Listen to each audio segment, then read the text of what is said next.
is also called the Company of Mary, is a congregation that was started by St. Louis of Montfort in the year 1705. And it has had leaderships in years. This year, 2023, the Montfort missionaries, the Company of Mary, have had their general chapter in Rome, the 38th general chapter. And in this general chapter, there was election of new leadership. And among these, we have Father Mashonga, who is the superior of the Africa Anglophone delegation, and he has been elected to be one of the council members in this chapter. With us is Father Paul in Rome.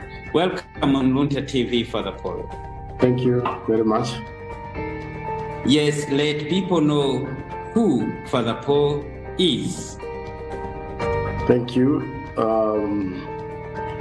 My name is Father Paul Mashonga. I was born on 19th of September in 1977 in Ichigwawa district, traditional authority in Gabu, in the village called Mpamba.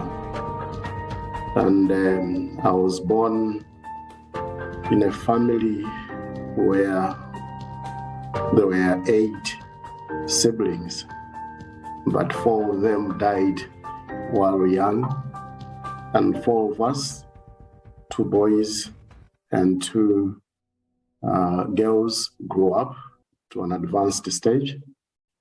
And we lost a sister in 1999. So far we are 3 of us. Our firstborn is working with the Ministry of Education, and is married with 5 children.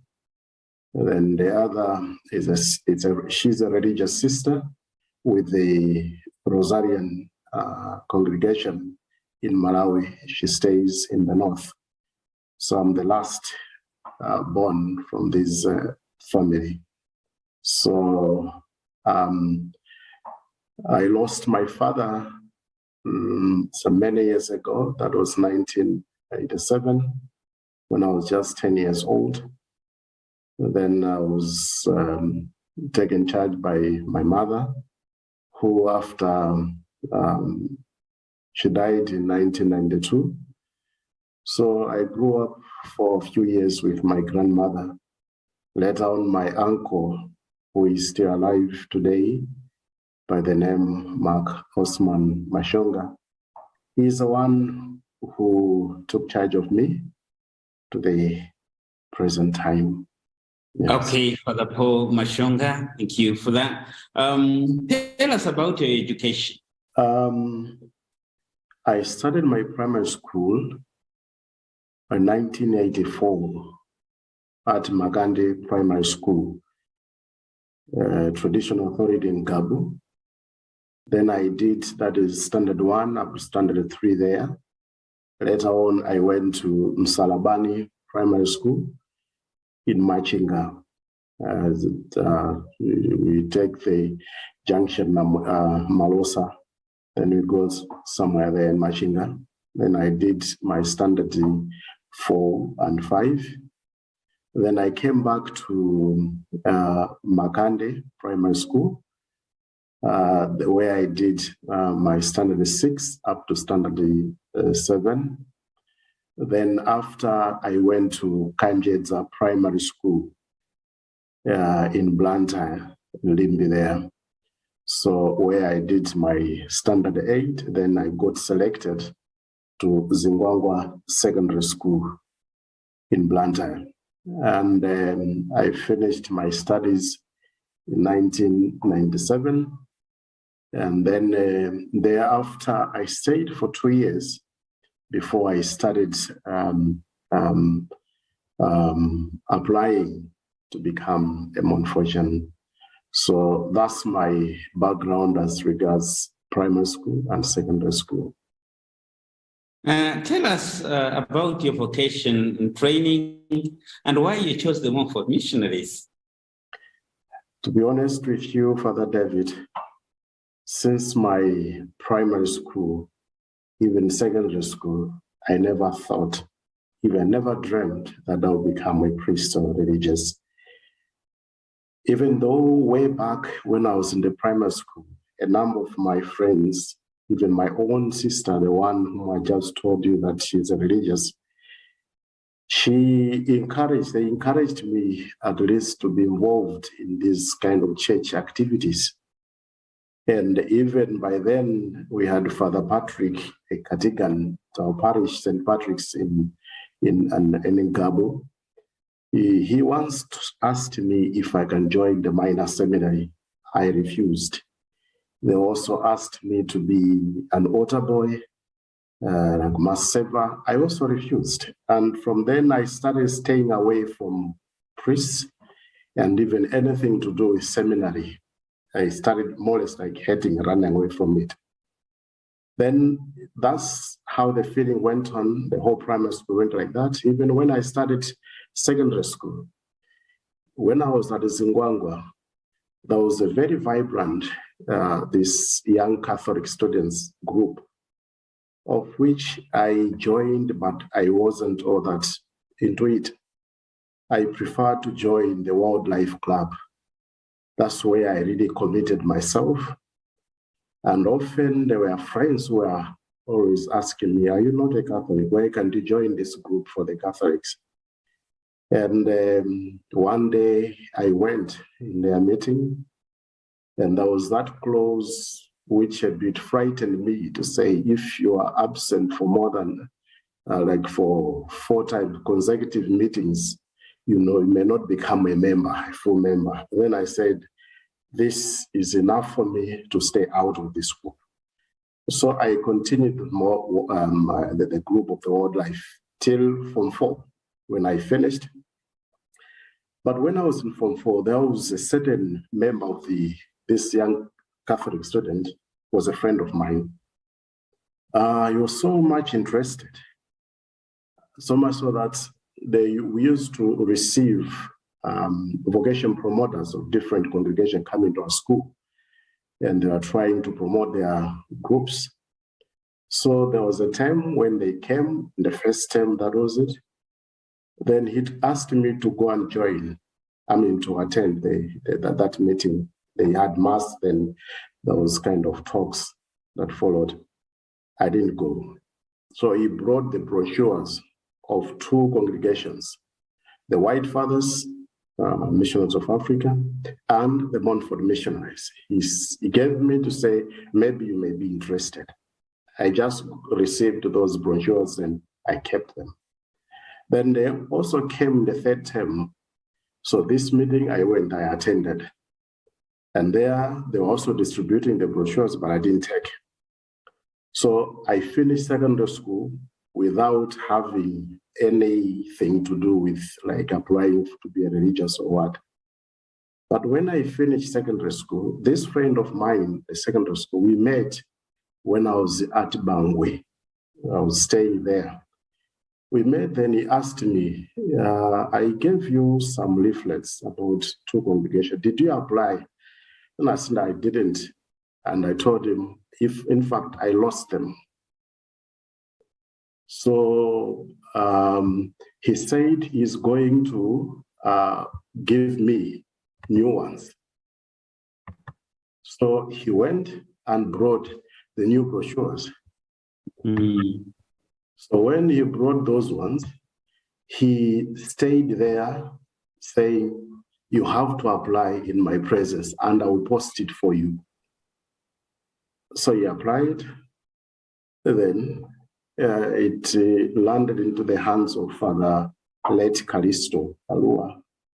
After 4 weeks, I received the invitation to go for Come and See session.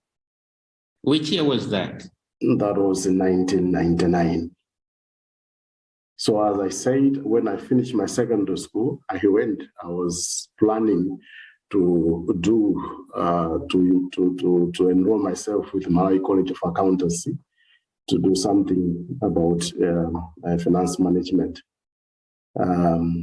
So when I received the reply from the Vocation Promoter of Montfort Missionaries, I told my guardians to say, I've received this letter, but I don't know what it is. Would you allow me to go and just see what is it I can understand?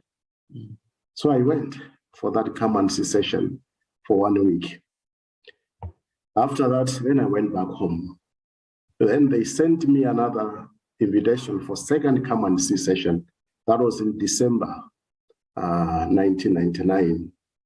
Unfortunately, I didn't. I received it, but I just said I will not go because I was not yet into it. Then in January, that was around 14th of January 2000, I received a letter that I have been accepted to begin the pre-postulancy. That confused me completely.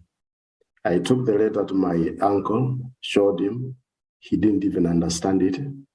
I shared with my brother about it. He even was not in favor of it. I shared with my sister. She was very much happy. Myself, I was confused. I had in that letter, they said by 24th of January, you should come and start the program. So I had only 1 week.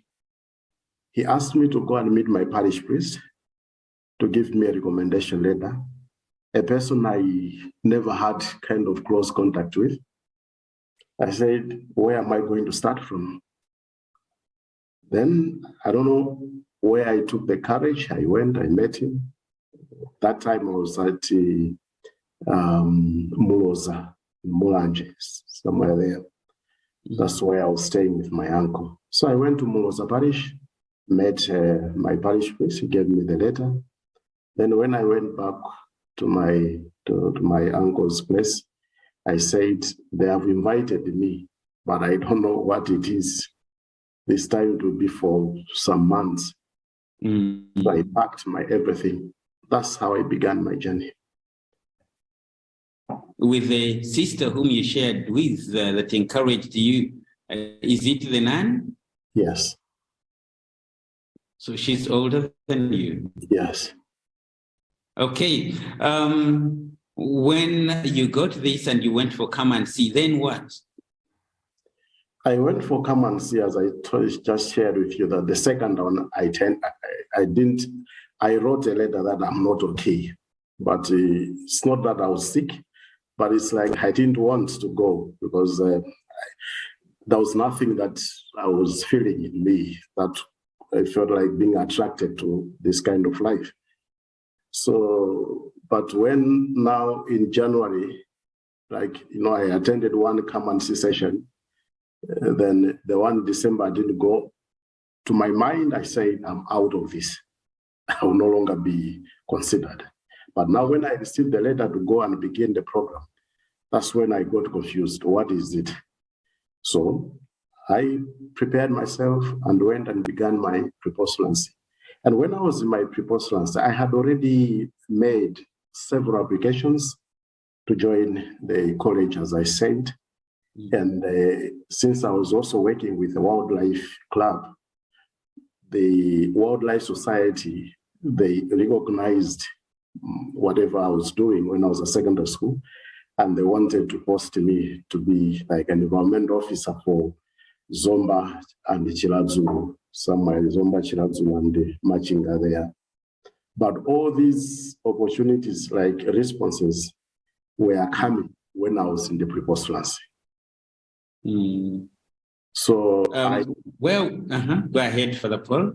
And I told my brother by then to say, if some of these companies or institutions happen to give me a positive kind of response to my applications, then just forward them to me so that I can go and attend the interviews and I can go and start the program. So, and this brother of mine was so faithful that I had almost 7 kind of response that came, and I was in the middle of the program of the pre-postulancy. So when he was sending, he was also following up. He could call me, did you go for the interview?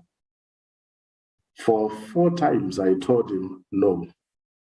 Then later on, he told me, it seems you like what you're doing. Mm-hmm. If I happen to receive any letter again, I will not send you. So I said, whatever happens to you, it's yours. He more or less like giving up. Mm-hmm. I was even confused further to say, what will happen if they ask me to leave in this formation house? All these opportunities that have opened up, I have turned them down. So I just say, okay, we'll see what will happen. Now, it was from that, this kind of reflection, struggle with like the opportunities coming, and I feel myself not having the energy to go for them. So now I started saying, well, maybe there's something that is growing in me. So I just find myself now so much attracted to this life. I imagine that your preposterancy was in Malawi, where? Yes, it was at Balaga, just behind Montfort Media. Who were your formators then? Just curiosity. My formators, my formator was late Father Calisto Balua. Okay. Yes. Looking up now, you joined then preposterancy and you join now the Montfortian formation. How did it go in short? Well, I would say life has been like, it's like full of discernment, trying to figure out and trying to establish myself and trying to discern the will of God, trying to see how do I make myself to be who I am within this lifestyle, and not to live a life of like grudging, of like a missed opportunities, or not trying to look back, but I was just looking forward to say what will come. I mean, what God is going to prepare for me, let it come. So I lived like that, like giving myself in the hands of God, say, here I am, I want to do this, I hated this, I don't know why now I'm so attracted to this. Very interesting, Father Paul, and I would be interested, where did you do your philosophy and where did you do your other studies until your ordination? I started my studies in philosophy at, by then it used to be called Intercongregation Seminary, but now it is Intercongregation Institute, ICI, at Balaga, Sosola there. I did it for 3 years. And that was from August 2000 to May 2003. Then I was recommended to go for novitiate. That was which started on 15th of August 2003 for 1 year up to 15th August 2004. And I did this novitiate at Nyamitanga, Mbarara in Uganda. Thereafter, I was again recommended to continue with my formation. I now did my Bachelor's of Arts in Theology at Hekima College in Kenya for 3 years. And after I finished, that was in May 2007. That's when I finished my studies in theology. And then I was supposed to go to Congo for my pastoral experience. But with the division that came between Francophone and Anglophone, they ended up sending me to do my pastoral experience at Vumbwe Parish, that is Blantyre Diocese. While I was doing my pastoral experience, that was in 2008, when I was still a brother, I was asked now to be in charge of the vocation promotion. Then I transferred to Sitima Parish in Zomba Diocese. Then I stayed there, and that's where I did my final vows. That was on 10th of December 2008. Now on the 13th of January 2009, I was ordained a deacon at the Sitima. Then I was ordained a priest on 18th of July 2009. After my ordination, I was still, like since 2008, I was still in charge of vocation promotion in the Montfort Missionaries.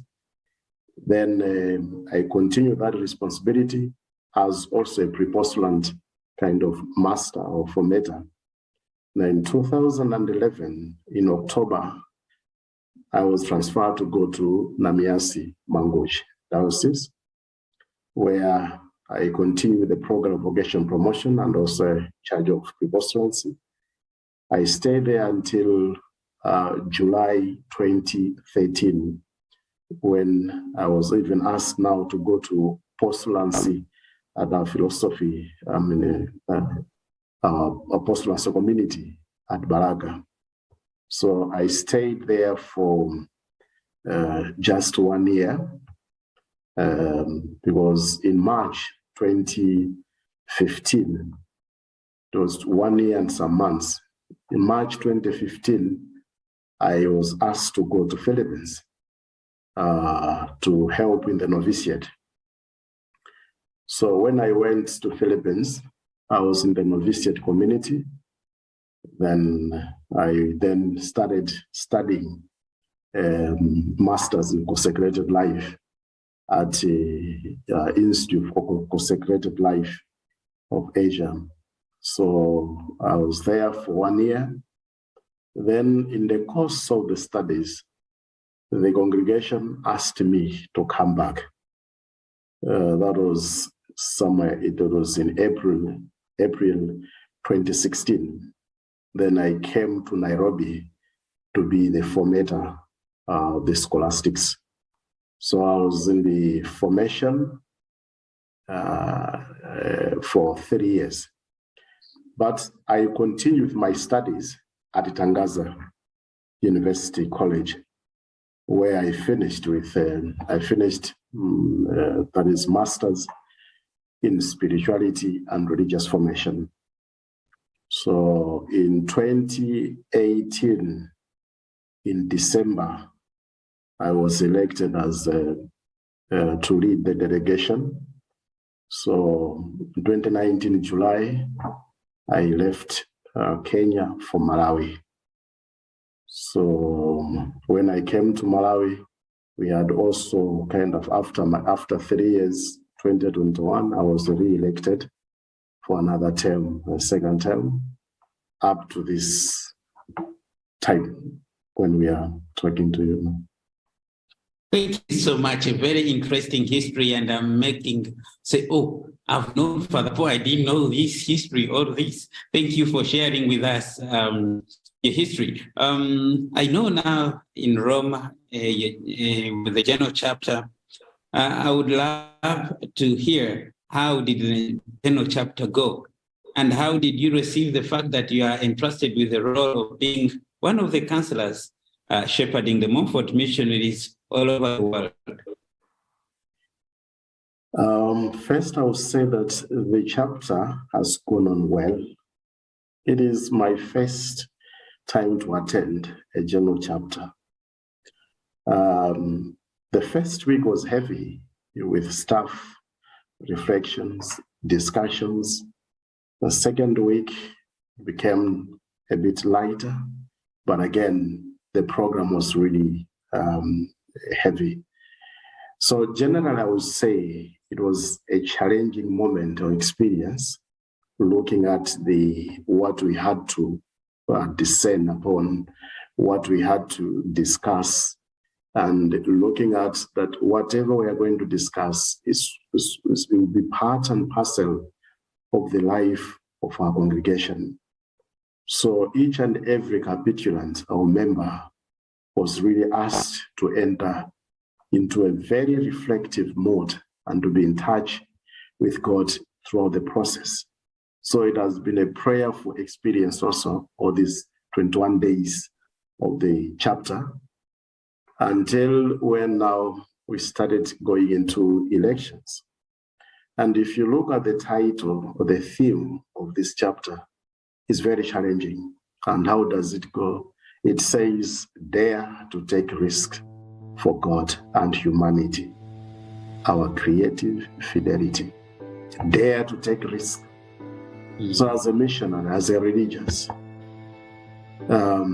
we are invited, that is, to go beyond our comfort zones, not to be just to ourselves, but to see the need, what is at stake, the needs of the church and the needs that are just around me. So when the time for elections came, I was shocked. That was my first experience. I felt like, what is happening? And again, I felt myself very, very unworthy of this responsibility. And my fellow members, chapter members, were even surprised that they thought I would say no later on, because there was a silence for some time. But later on I said, well, the theme itself is inviting us to dare to take risk. And I accepted the responsibility as a risk that I have taken, as a challenge, as something that is really inviting me to humble myself, to look at the needs of the church, the needs within our congregation. They need people. It's like all these, someone has to. If it's not you, maybe it's me. Maybe now it's me that I have to dare and take the risk. So that's what I can say in short. Father Paul, this having been your first time on the Jonah chapter, and God has fished you just like Jonah into this responsibility of shepherding people in the Montfort missionaries again. How many countries are the Montfort missionaries now? We are almost in 32 countries. Over 32 countries all over the world, and all these in all the continents in Africa. Would you guide us briefly, for one who has never been at the General Chapter, how are the elections done for the superior and for the councillors? Oh, goodness. It is really a process.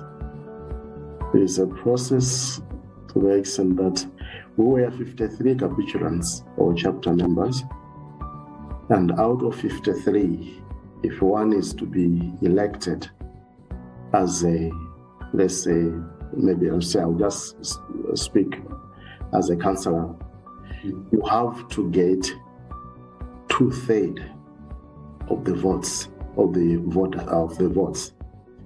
So out of 53, 2/3, 36. That is, you have to get 36. So normally there are a number of people that are kind of suggested. Then people vote. Then they count the votes. If the first ballot, no one got 36, you are going to cast again. Then if no one again has reached 36, you are going to do it again. So for three times, if no one gets 2/3, 66%, more or less, yes. Yes, if no one gets the 2/3, the fourth ballot, anyone who gets the majority votes will go. That is, the majority is 27. Now, if you fail to get 27 or no one gets 27, you go for the fifth ballot. And in this fifth ballot, you will take now the simple majority, that anyone who is now higher, that was gotten higher votes than the other. regardless of whether it's above half or what. Yeah. So that's how the voting went like. So it was really a process trying to get to get the councillors. Okay, very interesting for the poll. I would be interested, the viewers of Luntha television, to know your words, to hear your words for the outgoing Superior General and his council, and the new Superior General and the other councillors. Father Luizinho was say like our former Superior General.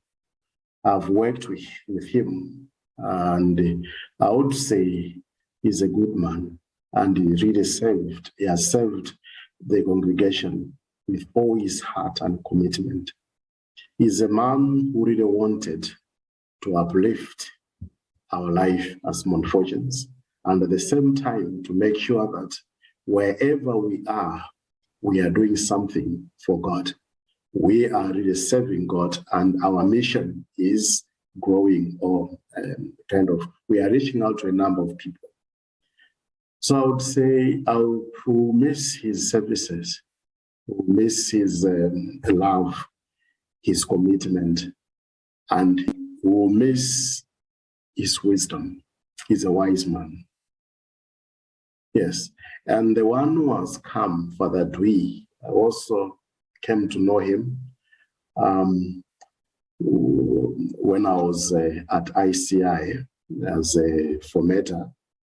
He's also a good man from Indonesia, very recollective, a man who listens, a man who has also served in a number of positions in the congregation. If you may remember, he was also a general councillor during that was time of Father Santino. Father Santino for 6 years. So he was a general councillor. So he's not like a newcomer or someone who is new in this field. He's well conversant of the work that he is expected to do. Now, talking to the one who was now responsible for Africa and Madagascar, Father Felix Maputopi. I would say he's a man who mentors. He's a man who loves, who has the passion to serve God and to serve the congregation. He has served in our delegation, Anglophone Africa, as a superior delegate with all his heart. And you could see how he really wanted to make sure that we are working together and we are doing something that has an impact not only to himself but also to the rest of mankind. So I would say he's a person who has left a lot. Sometimes I feel like will I be able to fit in his shoes? So he has left something that I can say, like examples which I can learn from.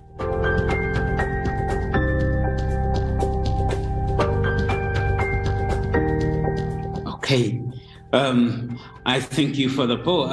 As we are almost coming to the conclusion of our chat, your viewers know that we are having Father Paul Lonely Mashonga live from Rome, where we have heard the 38th General Chapter, and Father Paul Lonely Mashonga has been elected one of the General Councillors, and Father Mashonga is the Superior of the Africa Anglophone Delegation. I know that you have made resolutions at this General Chapter. Would you enlighten us briefly, where is the congregation going in this mandate? Well, the direction that the congregation is inviting each member to keep on reflecting and working towards it is we are trying to grow, or to be able to ask yourself 3 questions as we for the next 6 years. The first question is, who am I? That is my Montfortian identity. Always, each and every day, ask yourself, who am I? Sometimes we can be reminded. Sometimes we forget our identity and indulge in other things that are not, that we cannot, they try to confuse our identity. So it's more to know about our identity. Let the Montfortians know who they are. The second question that this chapter is also calling upon each Montfortian to reflect upon is, what do we want to achieve? That is, in our process of evangelization, in our process of transmitting the Montfortian charism and spirituality. What is it that we want to achieve? That is salvation of humankind. And how do I serve, or how do I evangelize? And as Montfort clearly emphasized, by your witness, your lifestyle. Let your witness be something to, you should evangelize more with your witness, giving you example, good example, than your words, your mouth. Then how do we transmit this treasure, this charism that St. Louis-Marie Guignard de Montfort left us with?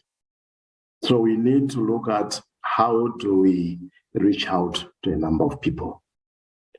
And then the other question that also the chapter is inviting us Montfortians to reflect upon is, what are the means? What are the practical responses to these questions? What are the means for me to be a Montfortian? What are the practical practices that I have to put into practice, or that which I have to practice each and every day for me to live my identity and to evangelize? And this is a process of ongoing formation, the process of planning our activities. And we are all invited to do it together. When we want to act, when we want to do something else, let there be collaboration. Let us not work as individuals. We work as a team. We work as members who are in the same boat and want to achieve whatever we want to achieve together, not in isolation. So from these three questions, that's what the chapter has emphasized most: identity, evangelization, transmission, then coming to planning or acting together, and ongoing formation. As we get well, thank you for this. Would you have any message for the Montfortians in your delegation and all over the world? My message is simple. And I would really say, know who you are and what you are called to do, what you ought to be. Let your identity, more or less like what Jesus said, you are the light. Shine. Let this light shine and be the salt and be at peace to one another. Thank you. Powerful words for the poor. Second last, as we are coming almost to the conclusion of our chat, knowing that you are the superior of the Africa Anglophone General Delegation, what happens now? People are wondering, are you staying in Rome? Your children in the delegation don't know what next. Sure, it's an interesting question, which I would say, since this is kind of an appointment that has come here, and the Superior General is aware of my position in my delegation, and I think he's going to give the direction on how we are to go about it. So I can't preempt everything, but as our spirit general is going to give us the direction. Okay, but we hope you return in the delegation. Well, I'm coming back on 28th of May and hoping to return to Rome. I would come back to Rome somewhere in September, October. Okay, that calms the nerves. We wish you really well as you'll be returning. As we conclude finally on this, we know your mandate is taking up, your mandate as the superior of the Africa Anglophone delegation is supposed to take up to? I was supposed to finish my mandate in 2024, October. Okay. Yes. What does the Constitution say in that case, if you want to illumine, or you would want to pass that pass? Better. Okay, as we conclude, one of the members of your delegation, Father Felix, whom you have alluded to in the front, whom you took over from and served in the same position in this delegation when he was appointed to the position now you take. He has served over. What is your message for Father Felix? Let him continue to be a mentor.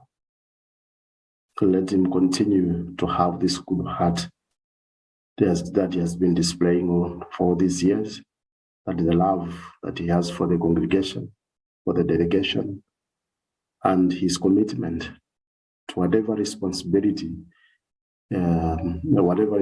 has been entrusted. He worked with all his effort and commitment and with love. It is something very emulating, and it's a kind of which I can say challenges a number of us. And one of them is me, been challenged with his way of life. And he's always there when you ask him for guidance, for help, support, whatever. He comes to you. He listens to you and shares with you, not as if he's telling you the direction. No, he just brings forward what you need, what he thinks or what he feels would like to share with you. So may he continue to grow in that spirit and continue to guide a number of us and a number of confreres. And I always pray that God may continue to guide him in the future ministries that he's going to take. Thank you so much, Father Paul. It was a pleasure speaking to you from Rome. And we want to end this, except Father Paul, if you have any other message. Well, I already shared my message. What I would ask you members and the Christians and viewers, as I said, this is a risk, the challenge that I've taken. It is something that will need support, prayers, will need kind of your collaboration, will need your availability. I can't be able to do this service without your support, without your prayers. I need your prayers.